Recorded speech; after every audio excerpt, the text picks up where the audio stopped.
Masalah temperatur pada kendaraan ya teman-teman ya, seperti ini.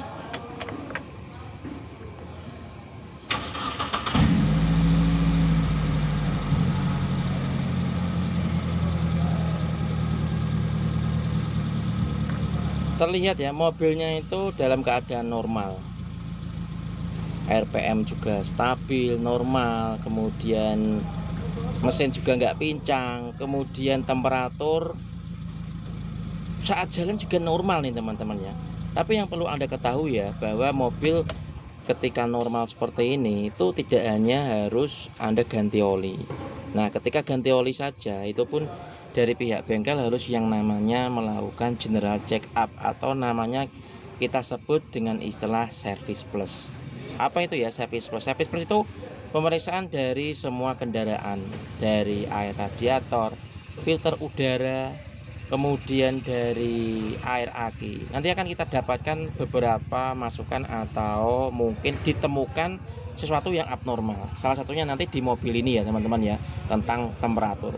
Lihat ya, normal, nggak ada kendala, tapi mobil ini ada yang bermasalah. Yuk kita lihat. Ini mobil tua ya, tapi memang kalau kita nggak rawat itu akan rusak dan akan menyebabkan kita keluar uang banyak. Karena mobil ini mobil untuk kerja ya, banyakkan dibuat untuk mobil bak, angkut pasir, angkut palawija, angkut apapun itu, kol TSS. Terlihat seperti ini ya, mobilnya juga bersih, nggak ada kebocoran. Nah, kadang kita itu pemilik kendaraan nggak melihat kondisi dari bawah kendaraan. Yang kita lihat itu hanya bagian atasnya. Terlihat di sini juga kering, nggak ada bocor, oli juga nggak ada bocor di sini, kemudian yang lainnya juga aman. Nah, ini ya ternyata teman-teman perlu Anda ketahui bahwa kita harus melihat dari sisi bawah kendaraan. Nah, salah satunya itu dengan ketika mobil ini parkir di tempat yang rata, di garasi. Ketika mobil semalaman itu tidur di garasi, kemudian paginya kita pakai, sebelum berangkat itu dimundurkan atau diparkirkan tempat lain dan lihat di kondisi bawahnya.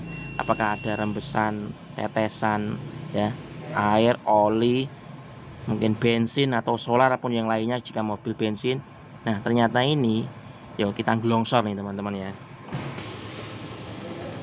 Nih, terlihat ya teman-teman ya, basah oli. Nah, ini terlihat bodi transmisi basah oli, kemudian mesin juga basah oli.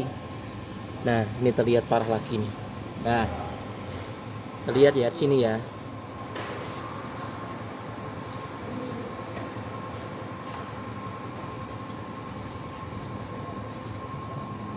Nah, ini ada air, ada oli, mungkin solar juga, karena ini mobil bensin jadi nggak ada solarnya. Jadi kemungkinan ini adalah oli di perpak silinder head. Terlihat ya sini ya, ini ada coilnya, kemudian ini perpak silinder headnya.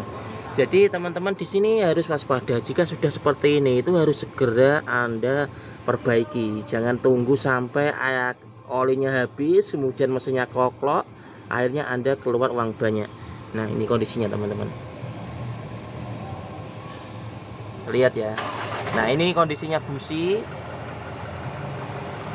Ini oksigen sensornya.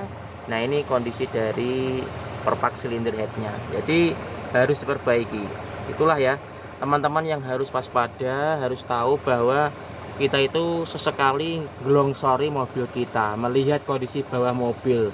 Karena mobil-mobil lama itu nggak ada tepeng atau nggak ada pengamannya. Tapi kalau mobil-mobil sekarang itu di bawah itu dilengkapi sama pengaman dari plastik atau bahkan besi. Jadi ketika bocor oli itu akan terlihat di sini di lantai ada tetesan atau cairan yang akan terlihat ketika mobil tidur semalaman. Bersama saya Mas Edi di dunia otomotif tentang info kebocoran oli mesin.